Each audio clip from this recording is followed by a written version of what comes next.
akka moltan kabajamtoota hordoftoota madda nageenya nagaan keenya tabbaaf laga qaxxaamuree bakka jirtan maratti sinaa ga'u jechaa egaa hordoftoota keenya oduulee biyya keessaa qabannee dhufnee jirraa oduu kasin dhageessu ana Said Dawweeti. Kaaba Oromiyaa godina Walloo aanaa Jiillee Dhummuugaa keessatti guyyaa kaleessaa hidhattoota Affaariin weeraramaa oolte akka jiraatan achi tokko madda nageenyaaf gabaasa laatetti hidhattoonni kun gargaarsa mootummaatiin tumsamanii qotee bulaa Oromoo irratti dhukkaasa banee Oromoo irraa namni afur yoo rukutamu isaan keessaa tokko lubbuun darbuu gabaafame rabbiin rahmata haa godhuuf maatii fi firoottan isaatiif jajjabina hawwina. Lola guyyaa kaleessaa ta'e kana meeshaaleen gama Affaarii sanbateetti deemu Affaarotaan yoo ugguramu guyyaa har'aa gama lammaanuu waliif deebisuun beekame.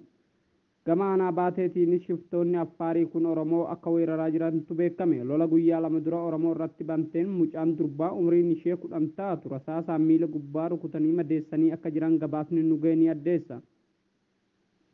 Bulchitoonni aanichaa maqaa araaraatiin oliif gadi hanga Samaraa fiigdus weerartoonni Affaar kun ummati Oromoo yeroof of dagatee bifa daguutiin irratti dhukkaasa bantee lubbuu namaa kan galaafatte ka'aan miidhaa qaamaa irraan gahaa jirti. Mucaa durbaan rukutamte umriin ishee 10 yoo taatu dhukkaasa baname mucaan madaahuun beekame.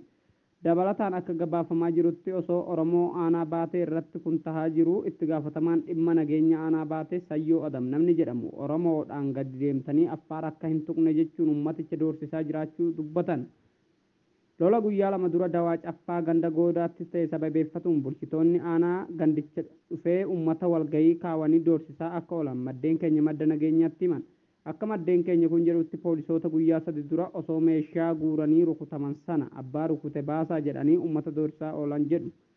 Loluma kana sababeeffatuun guyyaa lama dura liyyuu hayliin naannoo Amaaraa halkan baay'inaan magaalaa Kamiseetti buufamuu maddeen keenya madda nageenyaatti himan.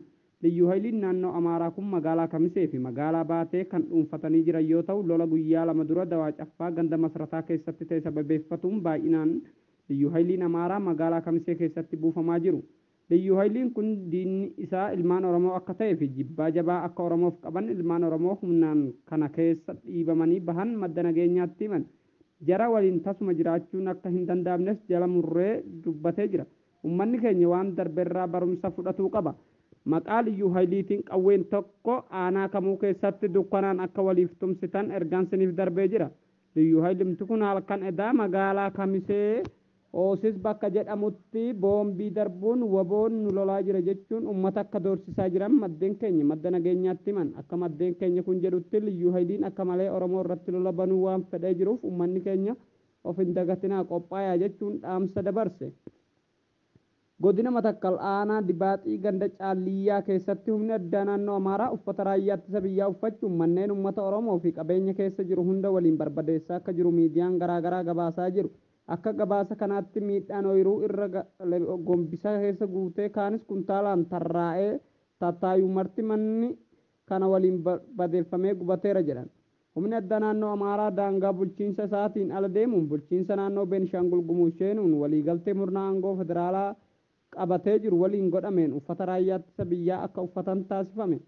Raayyaan ittisa biyyaa poolisii federaalaa fi humni addaa naannoo Amaaraa kun waliin ta'uun uummata Oromoo fi uummata Gumuuzii irratti gocha gara jabeenyaa fi suukanneessaa raawwataa jiraachuun gabaafame.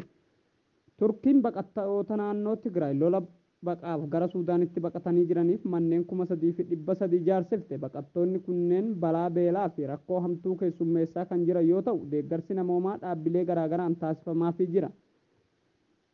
Biyya irraa baqatan Tigraay garuu waraana Eertiraatiin saamamaa jiru. Viidiyoo tibbana miidiyaa hawaasummaa irra naanneffamaa jiru waraanni Eertiraa meeshaa saamuu keessa darbee jaarkaan jajjabaalleen gaalatti fe'atanii saamaa jiru. Hordoftoota keenya oduun keenya kanuma nagaatti bula.